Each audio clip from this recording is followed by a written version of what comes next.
Como ustedes saben, Jorge Eduardo Ayelson es un poeta peruano que recién ha sido, se puede decir, descubierto en los últimos 10 años, porque en realidad hasta hace muy poco era muy difícil encontrar ediciones de su obra.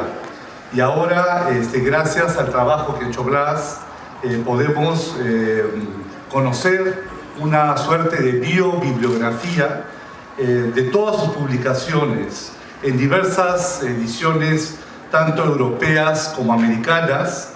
Esto incluye desde periódicos limeños, mexicanos, algunos boletines o ensayos hechos en Paracas, en Bogotá, en Montevideo, entre otros. También ha incluido en esta biobibliografía los ensayos de Ayelson, que él publicó en catálogos, en antología y en libros publicados en Brasil, en Estados Unidos, en Portugal, en Francia, en España. Y desde ese punto de vista, mi reconocimiento a Benjamín Blas por este trabajo, y también a Lucho Valera, que tengo entendido que ha apoyado para que se publique esta obra que era tan necesaria para los que están interesados en la historia del arte peruano.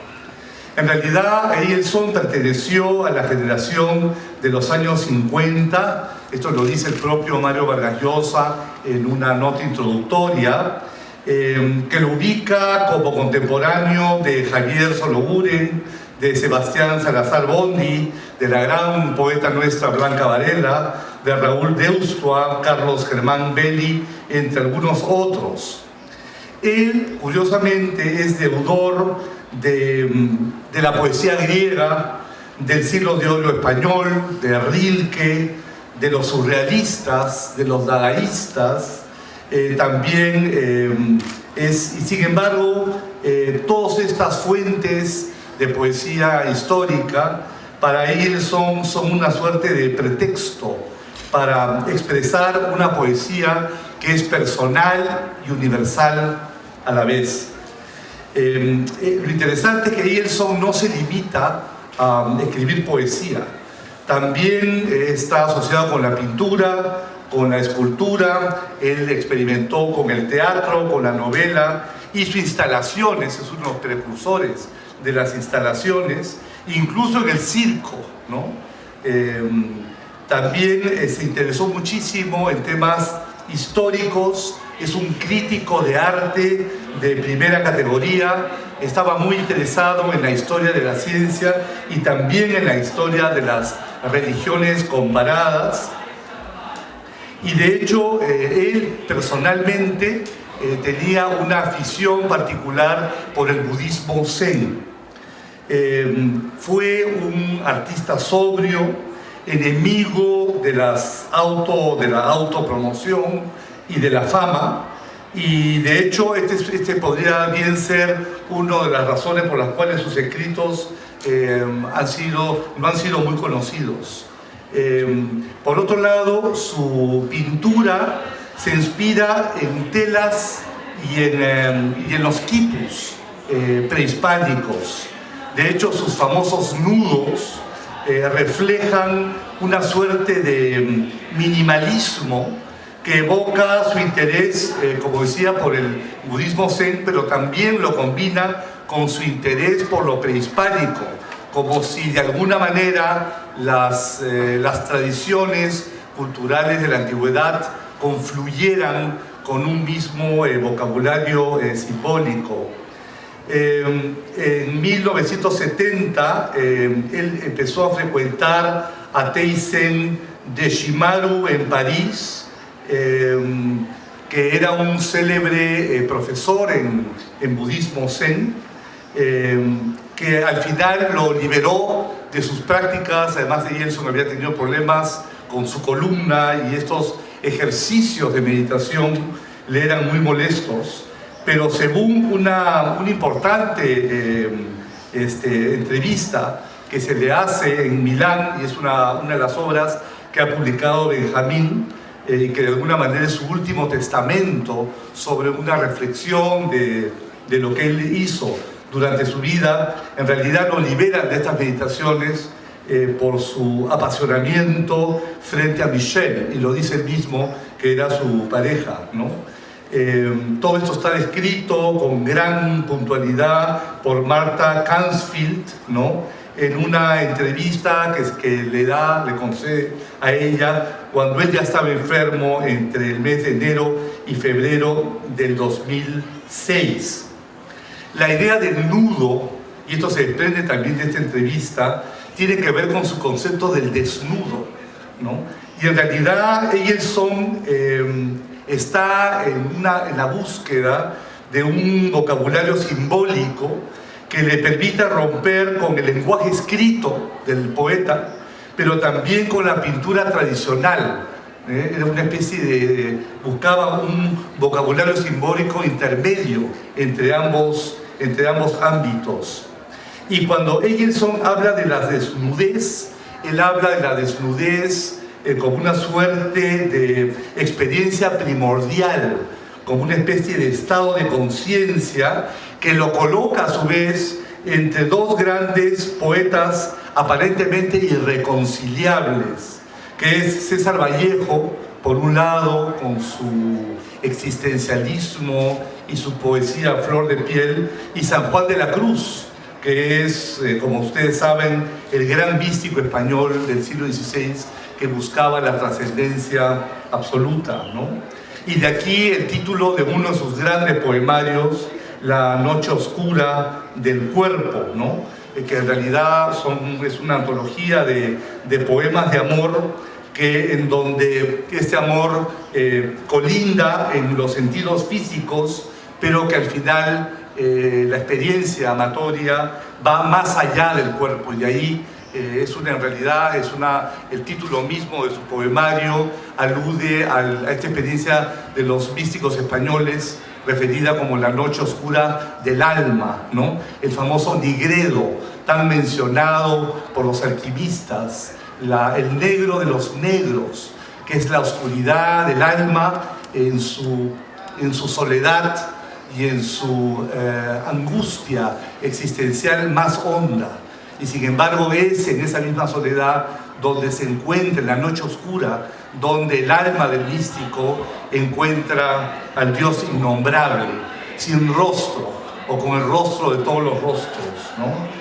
En todo caso, lo que queda claro de la poesía de Eyelson es que en realidad el poeta, como el artista, está en una búsqueda por la belleza, que es uno de los tantos nombres que tiene Dios, y él mismo lo dice.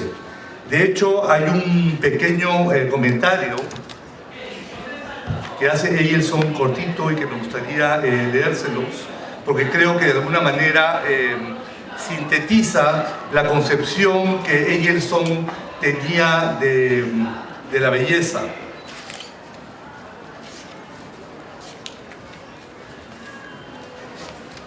Y dice, para un artista además, única categoría en la que con cierta dificultad me reconozco, la belleza, toda forma de belleza, es también una manifestación de lo sagrado. O sea, Eyelson sí buscaba lo sagrado a través de las formas artísticas. Dice, solo el arqueólogo, el antropólogo, el estudioso, el historiador está obligado a deslindar su propio campo de investigación, y es justo que así sea, siempre que no se llegue a la especialización exacerbada, tan difundida hoy, desgraciadamente. En realidad, las estatuas grecorromanas, como las pinturas religiosas medievales o renacentistas, antes que nada, son maravillas del espíritu humano. Su belleza está por encima de las sociedades, religiones o mitos que les dieron origen. Y lo mismo se puede decir del llamado arte primitivo de África, América u Oceanía. Lástima que esta toma de conciencia sobre el importante rol de la belleza, incluso en todos los niveles de la realidad, no logre difundirse. O sea, para Eyelson la búsqueda de la belleza está presente en todas las religiones y también en los artistas, que son un poco, incluso los artistas independientes, un poco los que cultivan esta búsqueda por lo sagrado. Y dice, fuera del ámbito artístico, juega un papel fundamental en el equilibrio del ecosistema terrestre, en la formación de los infinitos materiales y sustancias que conforman nuestro hábitat natural, en la formulación de nuestras teorías físicas y matemáticas, cuya rigurosa armonía no tiene nada que envidiar a las más altas obras de arte o a las maravillas de la naturaleza. Para un artista, la belleza es Dios, aun si el artista es pagano, ateo o agnóstico. Esta es una idea fundamental, que el sentido de lo sagrado va más allá de las formulaciones dogmáticas de los distintos credos religiosos. La búsqueda de la belleza y de Dios está presente en los artistas y en los poetas. Eyelson también se resiste, por eso, a la industrialización comercial del arte. Y hay una cita en esta entrevista donde él dice que el cuerpo mostrado, fotografiado, industrializado, homologado, deja de ser humano para convertirse en una mercancía más. Incluso se resiste a lo que Eyelson llama el arte posthumano. El arte posthumano es el arte hecho por las computadoras, por internet o por la biología genética. O sea, ya en la década de los años 50 y 60 se hablaban de los conejos fosforescentes o en cucarachas con alas de mariposa, que para él simplemente son curiosidades pseudoartísticas que pierden la dimensión humana del arte y de la poesía, y que al hacerlo, y esto es lo grave, terminan por eliminar al poeta y su búsqueda por la trascendencia. Muchas gracias.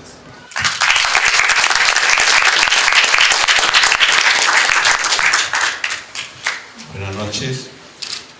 Agradezco la invitación de Benjamín Blas y de la Biblioteca Nacional a presentar este libro que es sobre Jorge Eduardo Eyelson.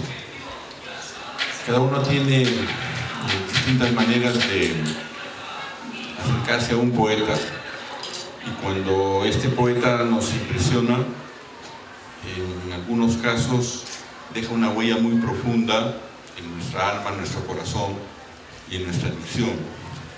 En mi caso, por una inveterada costumbre que la tengo de la época escolar, si un poeta me gusta, me aprendo de memoria algunos versos. Y a mí me ocurrió, siendo muy joven, con estos versos de Jorge Eduardo Eyelson.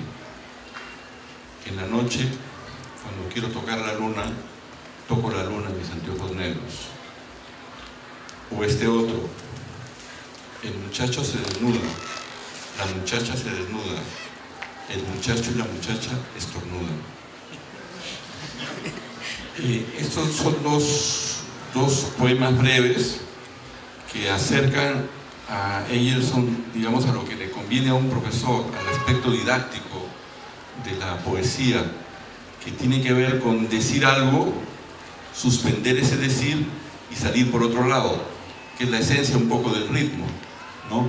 El ritmo que se manifiesta pues a través de las sílabas contadas, a través de las rimas o a través simplemente del lugar donde van los acentos, también tiene que ver con los mismos vocablos que son hasta cierto punto previsibles, y de pronto lo imprevisto surge y hace estallar la poesía. Eyelson es un maestro en eso, sin duda, como lo es también Alejandro Romualdo, por ejemplo, o también Juan Gonzalo Rose. Si yo hago un rápido recuento de la poesía de Eyelson, he dicho ya otras veces por escrito que creo que hay más o menos tres formas de abordar la poesía que él tiene. Una enjollada, por ejemplo su libro Reinos, ¿no? Otra dura, a veces patética, que es la de Habitación en Roma, y otra como esta, que, bueno, tiene ciertos elementos de juego, por último, a los que él era muy aficionado. Y toda su poesía pues está atravesada por esta idea un poco que podemos llamarla expresionista o tal vez también existencialista, del hombre como arrojado entre las cosas, ¿no?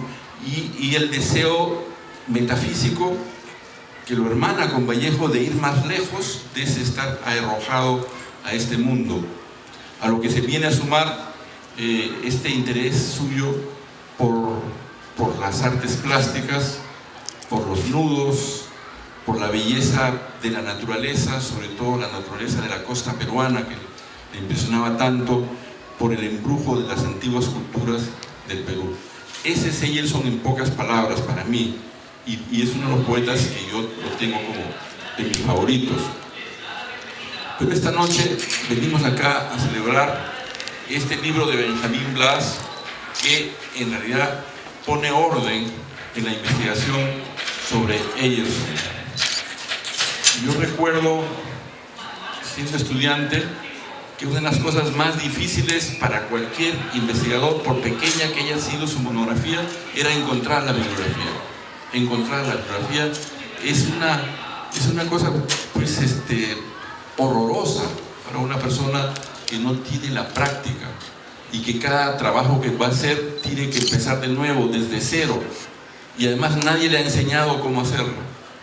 Entonces, en esta cadena de especializaciones que tiene el mundo contemporáneo, sin duda alguna, la bibliotecología, el esfuerzo bibliográfico, el deseo de encontrar los documentos precisos y no otros, ponen un poco de orden en el desorden que significa la vida intelectual.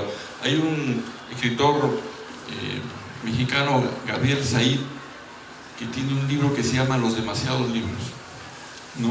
Y él menciona que, digamos, la gente compra libros, ha sustituido el deseo de leer libros por el deseo de poseer libros. Esto es antes del internet, pero sin embargo yo veo que continúa.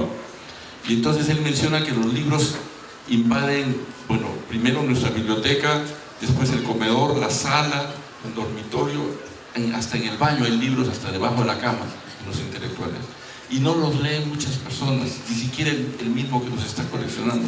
Los intelectuales, dice, lo hace con ironía, claro, demasiado ocupados en escribir sus propios libros.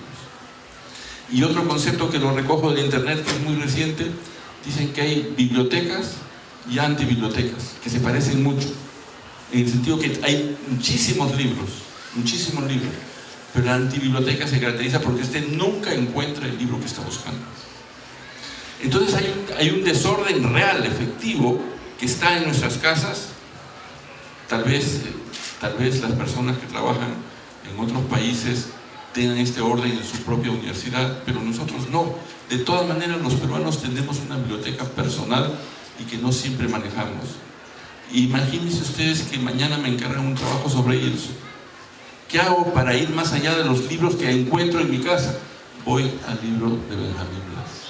O sea, es una herramienta absoluta, una herramienta de una gran utilidad, una herramienta de mucha modestia también, porque cuando yo encuentro el libro, ya no pienso es Benjamín Blas, pero yo por lo menos hoy día quisiera recordar que no podrá haber investigador ninguno que sea serio sobre eso, que no consulte el libro de Benjamín Blas.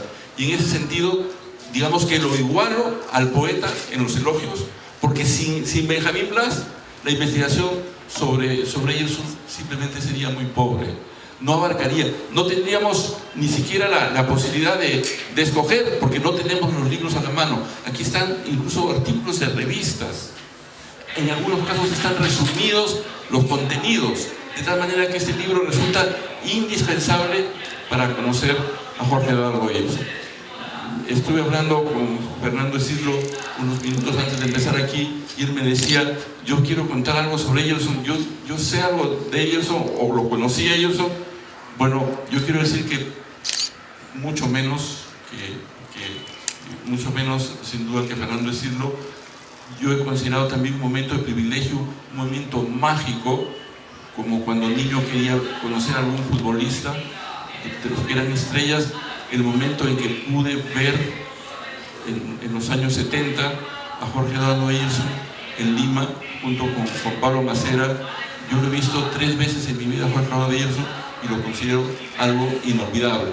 O sea, no es solamente el escritor, no es solamente el poeta que me impresionó profundamente y es uno de mis favoritos, sino también es el contacto humano que tuve el privilegio de tener y que para mí es inolvidable. Muchísimas gracias.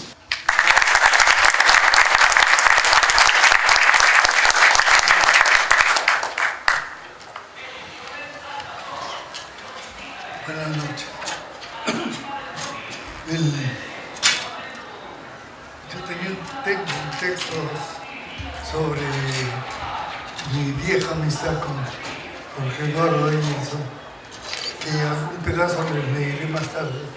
Pero ahora quiero comentar algo que me ha impresionado mucho, y es la cita que Ramón Mujica ha hecho de un texto de Eyerson sobre lo sagrado.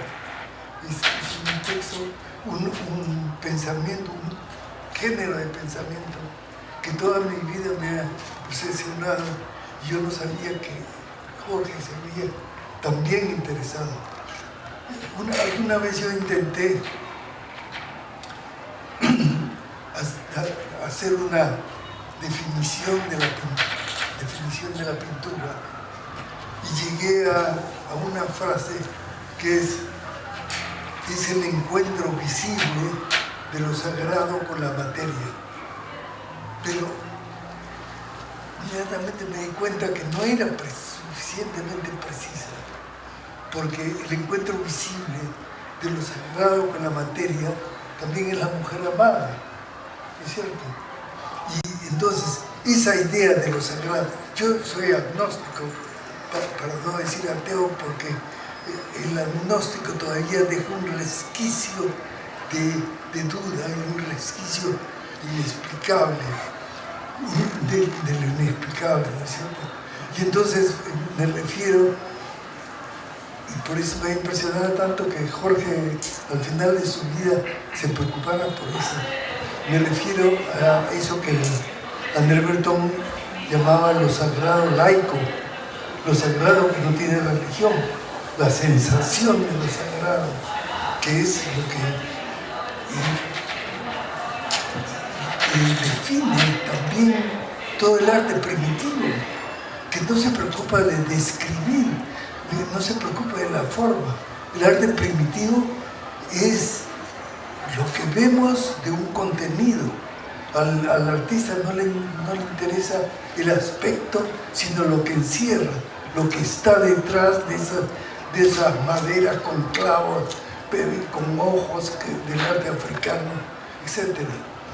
Entonces, otra asociación que hice cuando hablaba Ramón es la definición de lo bello, la definición de Dios, la vinculación de la idea de Dios con lo bello. Me hizo acordar una frase de los alimentos terrestres de Gide, que dice: llamo Dios a todo lo que amo y amo todo.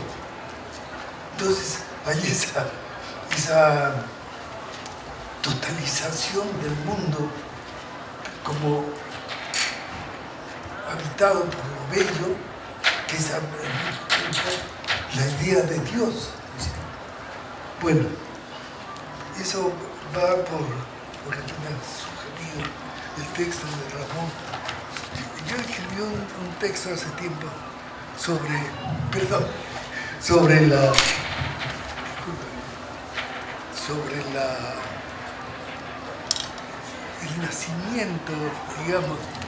nacimiento, digamos, de la generación de los 50. Les leeré algunos pedazos para no hacerlo muy largo. Antes de conocer a Eyerson en 1945, ya había leído y conservaba Reinos, el primer conjunto de poemas publicado por él como separata impresa en un papel verde de la revista Historia que dirigía el doctor Jorge Basadre.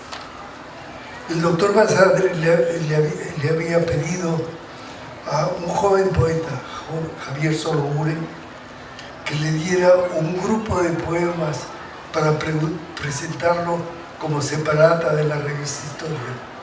Y Javier Sologuren, que era una especie de ángel, yo estoy seguro que si hay algo parecido a un ángel, era Javier Sologuren. Javier Sologuren le dijo: mire, doctor, yo le agradezco mucho que haya pensado en mí, pero hay un poeta joven peruano que nadie conoce y que es un gran poeta, y que a mí me gustaría que usted lo publicara antes que nada. Y entonces es por esa razón que se publicó Reinos en la primera plaqueta de la revista Historia. El siguiente número ya traería la primera plaqueta de Javier Sologuren publicada, que es, ¿cómo se llama? Bueno, no, digo la primera plaqueta de Javier Sologuren. ¿El morador? El morador.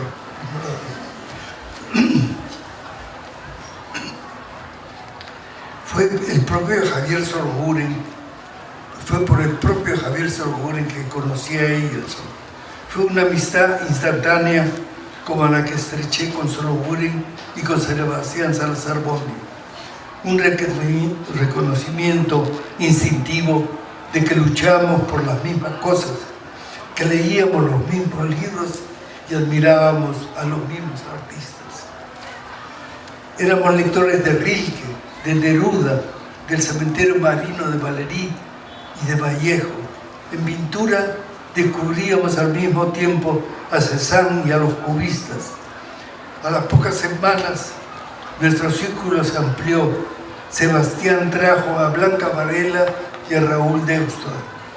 Sin duda que los que más nos interesábamos en artes visuales éramos Eilson, Sologuren y yo.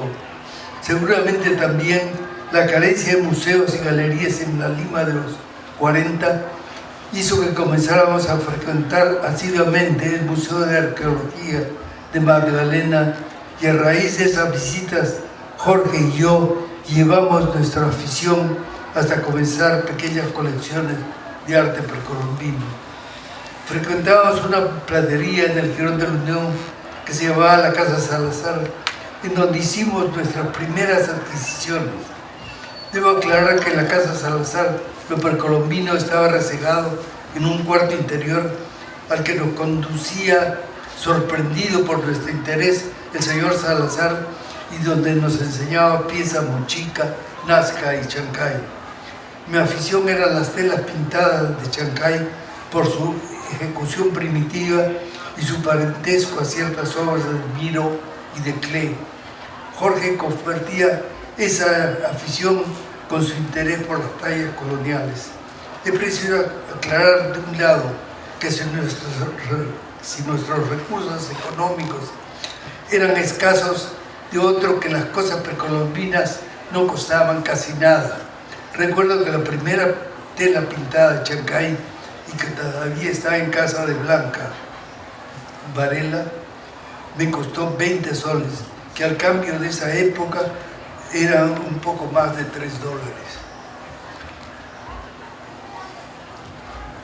Como Jorge Eduardo se interesaba cada vez más en las tallas y las figuras coloniales, así terminábamos con él y Javier Sologuren recorriendo los anticuarios que había alrededor del mercado central de Lima. Había uno magnífico, el señor Massimi, que tenía tallas y máquinas y juguetes del siglo XIX que nos fascinaban. El cuarto de Jorge, en su casa de la calle Pumacahua, se fue llenando de huacos y santos y ángeles que al momento de su partida a Francia fueron problemas para empaquetar. Andábamos pues del Museo de Magdalena, lugar del Museo Arqueológico, al Mercado Central y sus anticuarios, y de ahí al Jirón de la Unión y los vendedores de arte precolombino. Más tarde, alrededor de las 7 de la noche, caíamos en una peña de pintores que tenía el músico Raúl de Bernay en un café de la Plaza San Martín. Era un café frecuentado por los pintores que en esa época, dominada por los indigenistas, eran llamados los independientes por estar desvinculados y aún opuestos al grupo de Sao Juan. Allí conocimos a los pintores que hacían pintura moderna, como Cérvulo Gutiérrez, Carlos Quipes Asín y Juan Manuel de la Colina. Recuerdo que Eilson tomó un interés especial en la pintura de la Colina, en ese momento influido por Rouault, y cuyas formas oscuras y expresionistas exaltó en la columna que en ese tiempo tenía en el diario La Nación. De ese café nos íbamos caminando hasta la Peña Pancho Fierro en la plazuela San Agustín, en donde las hermanas Alicia y Celia Bustamante, Celia era casada con José María Argueda, tenían instalada la mejor colección de arte popular que había en el Perú, desgraciadamente dispersada después de la muerte de ellas.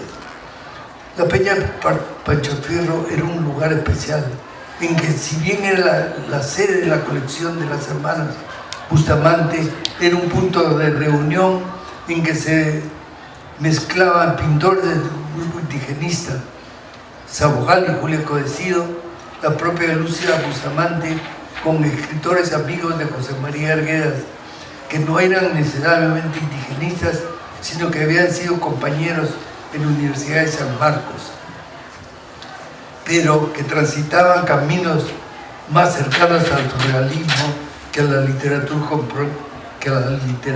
comprometida que la presencia de los indigenistas podía hacer suponer. Estaba allí César Moro y Emilio Westphalen, que en los años 30 habían publicado una revista surrealista, El Uso de la Palabra, y ambos habían publicado ya valiosas colecciones de poesía y, en el caso de Moro, también exposiciones de pintura.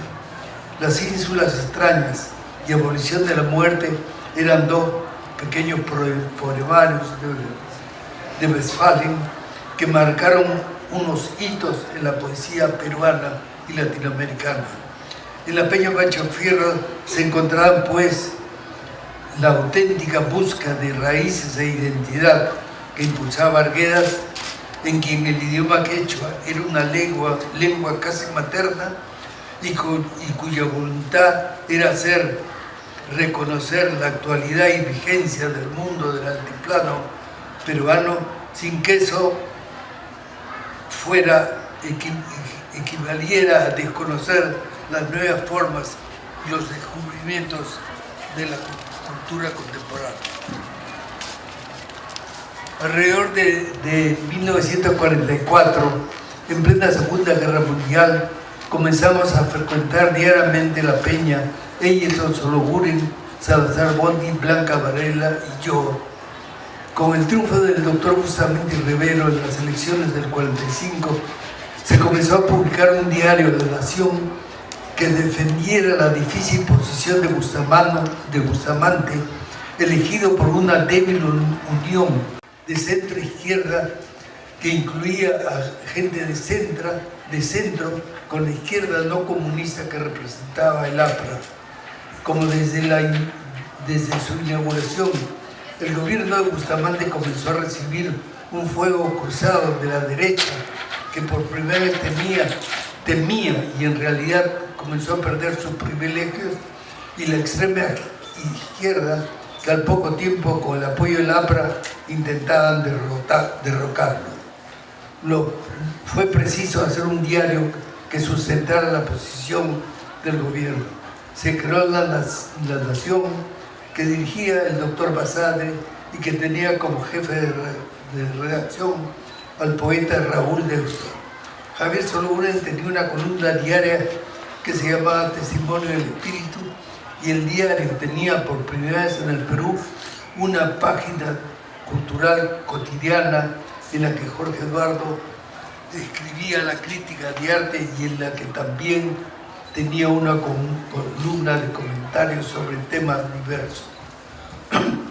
Cuando el general Odría, quien luego no tendría escrúpulos en derrocar al gobierno democrático e instituirse como dictador en 1948, cuando él era ministro del Interior de Bustamante, en su columna Eyelson publicó una nota en que decía que después de los desfiles militares las calles huelen a excremento de caballo. Esta nota provocó la ira del general Odría, quien se presentó en persona en el periódico a gritar y preguntar quién se había atrevido a escribir esos insultos a las Fuerzas Armadas.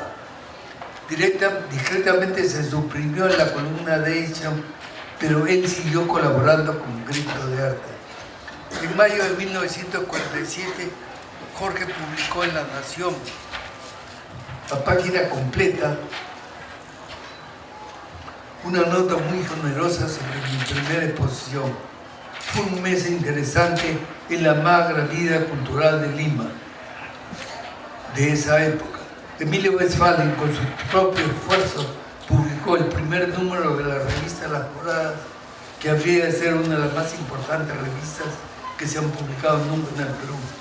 En ese mismo mes publicó un manifiesto de la agrupación Espacio, un grupo principalmente de arquitectos al que se aunaron escritores y artistas para proclamar su lucha contra la arquitectura neocolonial que se hacía en el Perú y en que se exaltaban los valores de la arquitectura contemporánea y las conquistas del arte moderno en todos sus aspectos. Si alguna vez viví una bohemia, fue en esos años entre 1945 y 1949 en que partí para París. En general, después de asistir a la Peña Pancho Ferro, íbamos al café del restaurante El Patio, frente al Teatro Segura, y nos encontrábamos con Cérvulo y otros pintores. Y cuando la compañía de la actriz española Margarita Ushirgu, exilada en Buenos Aires, venía a Lima todos los años, nos reuníamos allí después de la función nocturna con los actores y actrices del grupo. Recuerdo a Pilar Muñoz, Edmundo Barbero, don Paco López Silva, el escenógrafo de Shirú, Santiago Tañón.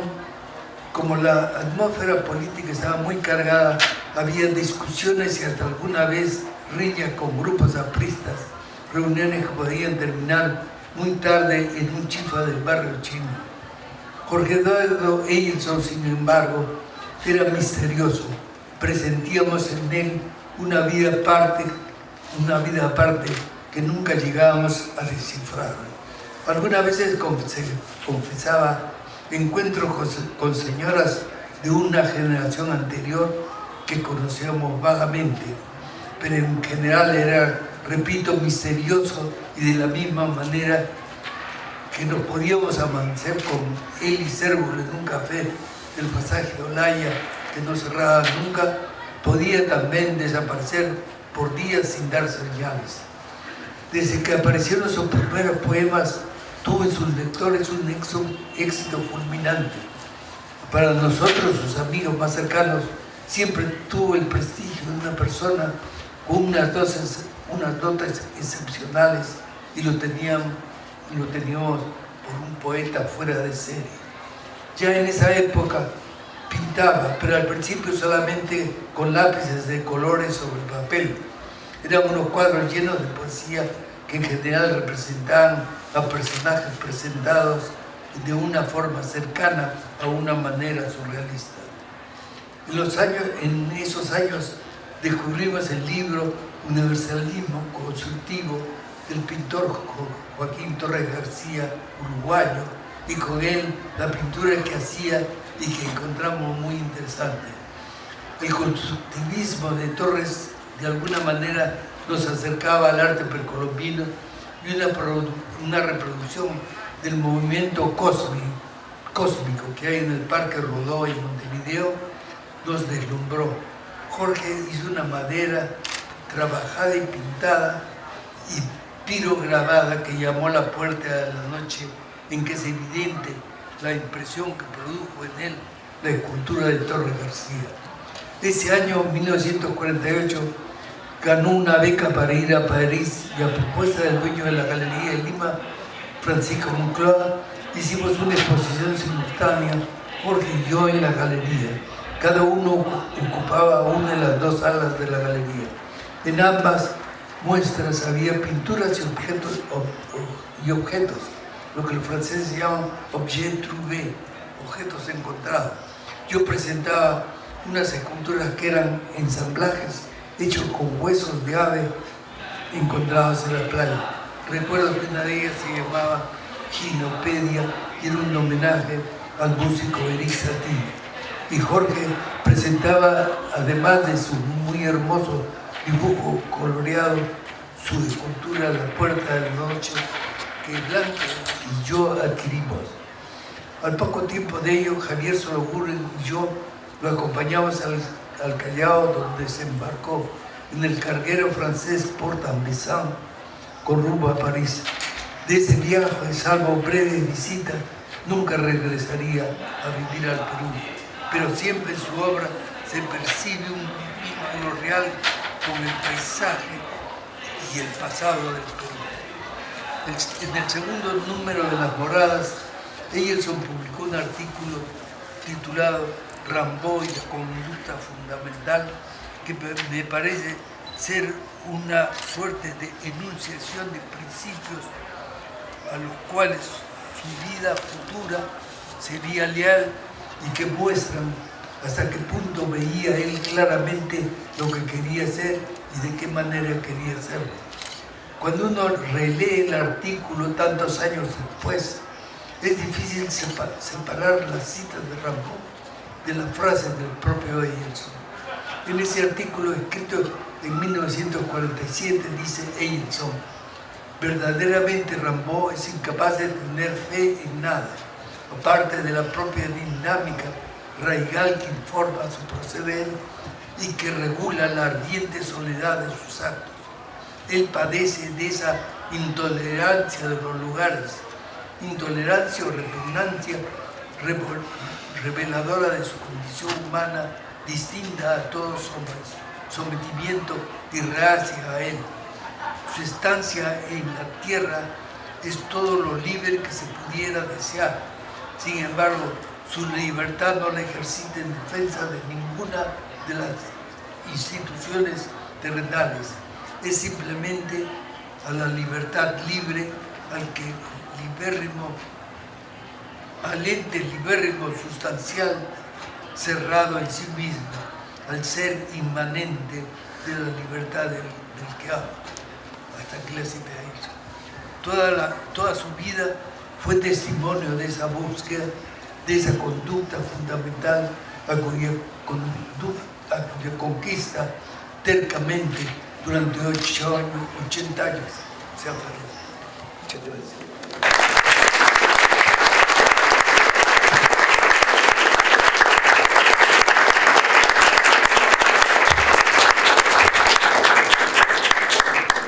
Bien, antes que nada quiero agradecer profundamente las palabras tanto del doctor Ramón Mujica como de Marco Marto y Fernando de Silva respecto a Jorge Eduardo Eyelson y al trabajo que ofrecemos a todos ustedes.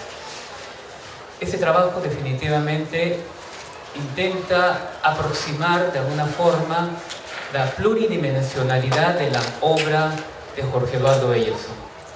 En Eyelson, como ya se ha mencionado, está la poesía, tanto escrita como la poesía visual, está el ensayo, está la narrativa, es decir, una variedad, una multidisciplinaridad que definitivamente intentar abarcar en una publicación todas esas dimensiones, todos esos aspectos de la vida y obra de Jorge Eduardo, de nuestro Jorge Eduardo, con algunas conversaciones que sostuve con Marta Canfield, adoptamos ese término, pero definitivamente es un trabajo que intenta llegar a subsanar algo importante. Efectivamente, la obra de Jorge Eduardo Eyelson es muy variable y al mismo tiempo dispersa. La complejidad que ha significado la realización de esta biobibliografía, que ha durado poco más de un año en su elaboración, representa varios aspectos. Por un lado, que existe una gran cantidad de material que aún no es conocido en nuestro país. Por ejemplo, en el congreso que organizaron tanto el Centro Estudi Jorge Eyerson, que dirige Marta Canfield, y la Casa de la Literatura Peruana, en el año 2014, Marta Canfield comentó que existe todo un archivo sonoro, un archivo gráfico de la obra de Eyerson, que aún está en proceso de trabajo, un proceso de catalogación para ser dado a conocer. Por otro lado está el tema de los catálogos de arte. Estos catálogos están dispersos todavía en nuestro país. Hemos tenido que recorrer diferentes bibliotecas, incluso bibliotecas particulares, para tener acceso a ellos. Sin embargo, todavía no hemos conseguido la totalidad de los materiales. Por ello es que, como siguiendo la palabra de José Ignacio Padilla, que realizó la primera bibliografía de Eyerson en un importante trabajo llamado Nudo, que invito a quienes no conocen aún la obra de Eyerson para aproximarse a ese trabajo, lo mencionó con el término la menos incompleta posible. Apenas termino, y traigo a colación esta frase porque apenas concluyó la elaboración de ese trabajo, ya aparecieron nuevos textos, entre ellos las obras completas de Eyerson: Poeta en Lima, Poeta en Roma. Han aparecido nuevas tesis sobre Eyerson, han aparecido nuevos números monográficos de publicaciones periódicas, y eso a su vez nos lleva a un aspecto fundamental, que la obra de Eyerson todavía merece un estudio fundamental. Si bien es cierto, se ha trabajado mucho su poesía, aún hay aspectos muy importantes que aún no han recibido una publicación de un libro completo, a diferencia de lo que ya han escrito, por ejemplo, Inés Salazar o Alex Morillo, la poética nodal en el caso de Alex Morillo. Sin embargo, hay algunos textos que hemos podido encontrar en la Crónica, en La Nación, que aún no han sido recopilados en libros. Estamos hablando de prosas poéticas, por ejemplo. Es decir, hay una variedad de temas que esta biobibliografía intenta dar a conocer, justamente como mencionó Marco Martos, para fijar los textos y, por otro lado, para dar a conocer posibles temas de investigación. Esta bibliografía, en buena cuenta, intenta rescatar una tradición que ha seguido la Biblioteca Nacional desde la época del Anuario Bibliográfico Peruano, los importantes trabajos de Lucila Valderrama, y con este trabajo que estamos ofreciendo. Simplemente quiero culminar agradeciendo a la Biblioteca Nacional, en la persona de su director, a Luis Valera, quien me invitó a realizar este trabajo, a las instituciones y a las personas que han apoyado, y quiero mencionar concretamente a Jorge Kishimoto, poseedor de una valiosísima biblioteca, y quiero dejar por último, pero no por menos importante, agradecer a mi familia. Le he dedicado mucho tiempo a este trabajo, descuidando a veces a mi familia, y como escribí en el texto introductorio, lo único que aspiro es que este trabajo pueda resarcir de alguna manera el tiempo que me he dedicado a la familia. Muchas gracias a todos ustedes por venir aquí el día de hoy.